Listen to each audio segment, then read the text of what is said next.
यहाँ लगाया तो मैंने लहसुन ही था, लेकिन लहसुन के साथ साथ और बहुत सी चीज़ें यहाँ अपना घर कर गई हैं और ये बंदर आके उखाड़ भी गए हैं। तो मैं बात कर रहा था कि लहसुन जब लगाया तो इसके बीच में 50 और चीज़ें पैदा हो गई है। अब जितनी भी लहसुन के अलावा चीज़ें पैदा हुई, इनको मैं खरपतवार ही कहूँगा। तो दोस्तों, हमारे जीवन में भी कुछ ऐसा ही होता है कि जब हम अपने बच्चों को अच्छी अच्छी चीज़ें बता रहे होते हैं या फिर अपने जीवन में अच्छी अच्छी चीज़ें ग्रहण कर रहे होते हैं, तो उसके अलावा बहुत सी चीज़ें ऐसी होती है जो हम ग्रहण नहीं कर रहे होते हैं, उसके बावजूद भी हमारे जीवन में प्रवेश कर जाती है। और तो जिस प्रकार मैं ये आप देख रहे हैं लहसुन का घास, आलतू फालतू की चीज़ें जो भी लहसुन के अलावा है उन्हें निकाल रहा हूँ, तो समय समय पर अपने जीवन से भी बहुत सी जो नकारात्मक चीज़ें होती है जो हमारे जीवन को आगे चलकर कहीं न कहीं गलत तरीके से प्रभावित कर सकती है, गलत प्रभाव डाल सकती है, उन चीज़ों का अगर समय समय पर हम मूल्यांकन करें, अपने अंदर झांकें और अपने जीवन से उन बुराइयों को दूर करें, तो एक जीवन फिर बहुत ही सुंदर जीवन हो सकता है, अपने लिए भी और दूसरों के लिए भी वरदान साबित हो सकता है। और ऐसा ही हमारे बच्चों के जीवन में भी होता है। और बच्चों को लुक आफ्टर करना, बच्चों की सारी बातों के ऊपर, चीज़ों के ऊपर, क्रियाकलाप के ऊपर ध्यान देना, ये माँ बाप का ही दायित्व होता है। मैं ये मानता हूँ कि कहीं हम दुनियावी दौड़ में, दुनियावी चीज़ों को इकट्ठा करने के चक्कर में घर, महल, मकान और साजो सामान तो बहुत जोड़ लेते हैं, लेकिन जिनके लिए ये किया जा रहा होता है फिर वो चीज़ें कहीं छूट जाती है। बच्चों के लिए ये सब करते हैं, लेकिन बच्चों की तरफ हम उतना तवज्जो नहीं दे पाते, उतना ध्यान नहीं दे पाते, और बच्चे कहीं गलत आदत का शिकार हो जाते हैं। और एक समय आता है कि फिर जैसे वो कच्ची मिट्टी का जब बर्तन आकार ले गया और उसे भट्टी में पका करके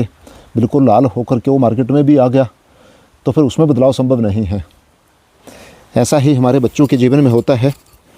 जब बच्चे परिपक्व हो जाते हैं, मैच्योर हो जाते हैं, फिर हमारी बातों का उनके ऊपर इतना असर नहीं पड़ता, फिर हमारी बातें उनके ऊपर प्रभाव नहीं डाल पाती। और हमारे पास हमने साजो सामान तो बहुत इकट्ठा कर लिया होता है, प्रॉपर्टी बहुत बना दी होती है, लेकिन कहीं हम वो जो बच्चों के जीवन से खरपतवार, जैसे मैं निकाल रहा हूँ लहसुन के खेत से, ऐसे फिर जो बच्चों के जीवन में वो खरपतवार के रूप में गलत चीज़ें आ जाती है, उन्हें हम निकाल नहीं पाते। और फिर हमारे पास पछतावे के सिवा कुछ नहीं होता। हम अपने अगर आसपास में देखें, समाज में झांक कर देखें, तो बहुत से लोग आपको ऐसे मिल जाएंगे जो इस मामले में असफल हो गए हैं, और जब उनके पास बैठते हैं तो यही कहते हैं कि सर बाकी तो सब कुछ सेट है, घर सेट है, मकान सेट है, परिवार, सारी चीज़ें, साजो सामान सेट है, लेकिन बच्चे अपसेट हैं, बच्चे सेट नहीं हैं। तो मेरा ये मानना है कि हम बाकी चीज़ों में पीछे रह सकते हैं, छोटा मकान चल सकता है, कच्चे मकान चल सकते हैं, और बिना बैंक बैलेंस के भी काम चल सकता है, लेकिन अगर कहीं हम बच्चों में उनके जीवन को श्रृंगार करने वाली चीज़ों को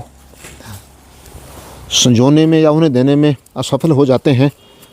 तो फिर सही मायने में हम कहीं न कहीं बच्चों का नुकसान कर रहे होते हैं, और फिर जीवन में हमें खुद को भी पछतावा होता है। तो ऐसे ही लहसुन से ये खरपतवार निकाल रहा था, बात कहीं और पहुंच गई, और खरपतवार निकालते निकालते मानव जीवन के भी खरपतवार याद आ गए, जो कहीं न कहीं हमारी वजह से, माँ बाप की वजह से, या फिर हम कहीं कर नहीं पाते अच्छे से, तो वहाँ उस वजह से वो बच्चों के जीवन में शामिल हो जाते हैं और फिर हम उन्हें निकाल नहीं पाते। तो दुआ करें ईश्वर से, कोशिश करें, आसपास के माहौल में देखें, जहाँ कहीं हमें लगे कि कोई दिशाहीन हो रहा है, उसे दिशा देने की कोशिश करें, और किसी को दिशा दे पाएँ या नहीं दे पाएँ, लेकिन स्वयं को या खुद के बच्चों को तो हम पक्का दिशा निर्देशित करने की कोशिश करें, क्योंकि दिशा परिवर्तन से ही दशा परिवर्तन संभव है। तो अगर आपको ये हमारी बातें पसंद आई हों तो आप जी पक्का अपने दोस्तों से भी शेयर कीजिएगा और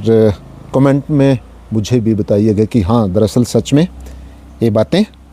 यथार्थ है और हमारे जीवन में होनी चाहिए। Thank you.